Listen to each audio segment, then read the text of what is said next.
Ова мерка со покачување од 600 евра или во противвредност од 36.500 денари ќе представува голем удар не само врз нас како занаетчии, бидејќи тие имаат вработени лица, кои што вработени лица треба да се исплаќаат во текот на месецот. Со оваа мерка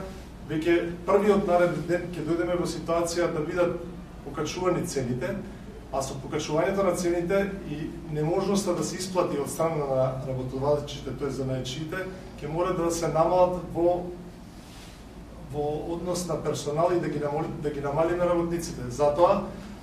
не би сакале да дојдеме до оваа ситуација и апелираме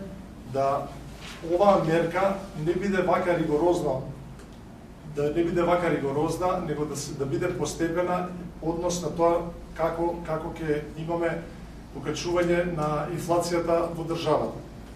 Во однос на тие што се паушално научени занаетчии, истото ќе се осети и кај нив, бидејќи тие се само вработени лица и веќе во наредниот ден од покачувањето на минималната плата ќе осетат навистина неможност да можат да ги исплаќаат придонесите и ќе се соочат со големи проблеми и затварање на нивните бизниси. Во руралните средини ќе се случи, бидејќи и кај нив со одливот на работна сила и на младите сме доведени во ситуација да немаме занаетчии, да се помалку остануваме на пазарот и можноста да можеме да пружаме услуги и производи во занаетчиството.